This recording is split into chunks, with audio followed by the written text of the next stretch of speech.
বন্ধ থাকা দিগন্ত, Islamic TV ও CSB news আবার সম্প্রচারে আসছে। বেসরকারি 3টি টেলিভিশন চ্যানেল দীর্ঘ বিরতির পর আবার সম্প্রচারে ফেরার পথে। প্রায় 1.5 দশক পর সম্প্রতি চ্যানেল 1 পুনঃ সম্প্রচার শুরু করেছে। একই সঙ্গে বন্ধ থাকা আরও 3টি চ্যানেল সিএসবি নিউজ, দিগন্ত টিভি ও ইসলামিক টিভি ফেরার প্রস্তুতি নিচ্ছে। সংশ্লিষ্টরা বলছেন, নানা জটিলতা থাকলেও শিগগিরই চ্যানেলগুলো সম্প্রচারে ফিরতে পারে। এই ঘটনাকে শুধু কয়েকটি টিভি চ্যানেলের পুনরাগমন হিসেবে দেখলে ভুল হবে, বরং এটি বাংলাদেশের বর্তমান সরকারের আমলে গণমাধ্যম পরিবেশে একটি গুরুত্বপূর্ণ পরিবর্তনের ইঙ্গিত বহন করে।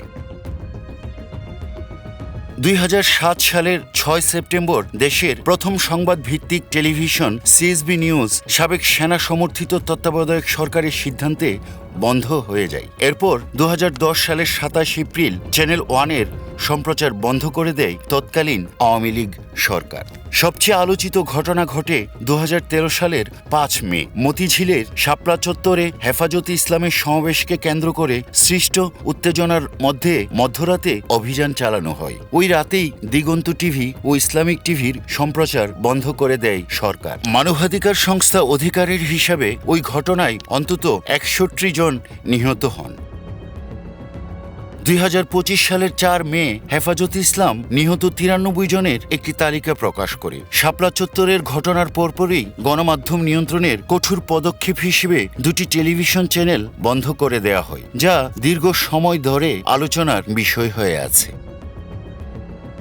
চ্যানেলগুলো বন্ধ হয়ে যাওয়ার তাৎক্ষণিক প্রভাব পড়ে হাজারো কর্মীর জীবনে। সাংবাদিক, ক্যামেরা পার্সন, সম্পাদক, টেকনিশিয়ান সহ বিভিন্ন বিভাগে কর্মরত অনেকেই হঠাৎ করে কর্মহীন হয়ে পড়েন। অনেকের আর গণমাধ্যমে ফিরে আসা হয়নি। ইসলামিক টিভির হেড অফ অপারেশন শাহজানুল ইসলাম পলাশ একটি অভিজ্ঞতা তুলে ধরে বলছেন, তার টিভি চ্যানেলটি বন্ধ হয়ে যাওয়ার পর তার এক দক্ষ ক্যামেরাম্যান চাকরি না পেয়ে শেষ পর্যন্ত ঢাকার কারওয়ান বাজারে কলা বিক্রি করতেন। এই উদাহরণটি আমাদেরকে দেখায়, একটি গণমাধ্যম প্রতিষ্ঠান বন্ধ হয়ে গেলে তা শুধু একটি কোম্পানির ক্ষতি নয়, বরং একটি বৃহৎ মানব সম্পদেরও পতন।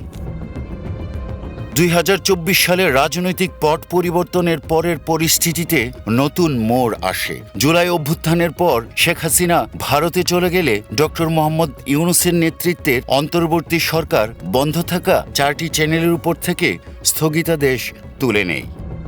চ্যানেল 1 যেদিন বন্ধ হয়েছিল, অর্থাৎ 27 এপ্রিল, সেই দিনই চ্যানেলটি পুনঃ সম্প্রচার শুরু করেছে প্রতীকীভাবে। চ্যানেলটির ব্যবস্থাপনা পরিচালক গিয়াস উদ্দিন আল মামুন বলছেন, ছাই ভস্য থেকে আবার তৈরি করতে হয়েছে। চেষ্টা করেছি, কষ্ট হয়েছে। সবকিছু মিলে সবচেয়ে বড় অবদান আমাদের টিমের। তিনি আরও বলেন, কোনো প্রতিষ্ঠানের উপর এভাবে হঠাৎ করে খড়গ নামানো উচিত নয়, কারণ একটি প্রতিষ্ঠানের সঙ্গে বহু মানুষের জীবন জীবিকা জড়িত থাকে। জানা গেছে, ইসলামিক টিভি বর্তমানে পুনঃ সম্প্রচারের দৌড়ে সবচেয়ে এগিয়ে আছে। সংশ্লিষ্টরা জানিয়েছেন, প্রায় 30% প্রস্তুতি সম্পন্ন হয়েছে। এমনকি গত রমজানেই তারা সীমিত পরিসরে সফট লঞ্চ করেছে। বর্তমানে দেশের প্রায় 40 থেকে 45% এলাকায় চ্যানেলটি দেখা যাচ্ছে। সিএসবি নিউজও তাদের পুনরাগমনের পরিকল্পনা চূড়ান্ত করছে। চ্যানেলটির কর্ণধার জানিয়েছেন, আগামী 6 সেপ্টেম্বর যেদিন তাদের সম্প্রচার বন্ধ করা হয়েছিল, সেই দিনটিকেই তারা পুনঃসম্প্রচার করার লক্ষ্য হিসেবে নির্ধারণ করেছেন। দিগন্ত টিভি আগামী 6 মাসের মধ্যে ফেরার লক্ষ্যে কাজ করছে। তবে প্রতিষ্ঠানটির চেয়ারম্যান স্বীকার করছেন, নীতি নির্ধারণী পর্যায়ে এখনও কিছু জটিলতা রয়ে গেছে।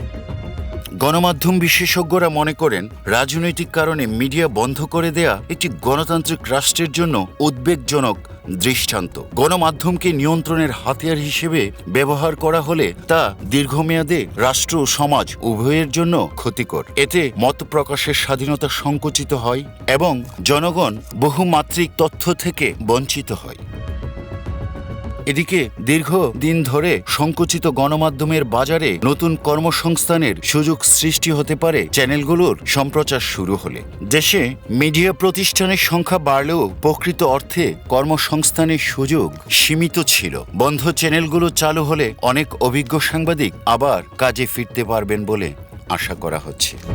তবে শুধু সম্প্রচার শুরু করলেই চ্যালেঞ্জ শেষ হবে না। প্রযুক্তিগত উন্নয়ন, দর্শকের পরিবর্তিত চাহিদা, ডিজিটাল প্ল্যাটফর্মের প্রতিযোগিতা সবকিছু মিলিয়ে নতুন করে নিজেদের অবস্থান তৈরি করতে হবে এসব চ্যানেলকে। বিশেষজ্ঞরা বলছেন, কন্টেন্টের মান, নিরপেক্ষতা, বিশ্বাসযোগ্যতা এই তিনটি বিষয়ের উপর জোর না দিলে আজকের বাজারে টিকে থাকা কঠিন। এখন দেখার বিষয় এই নতুন সূচনা কতটা টেকসই হয় এবং দেশের গণমাধ্যম কতটা স্বাধীনভাবে নিজেদের ভূমিকা পালন করতে পারে।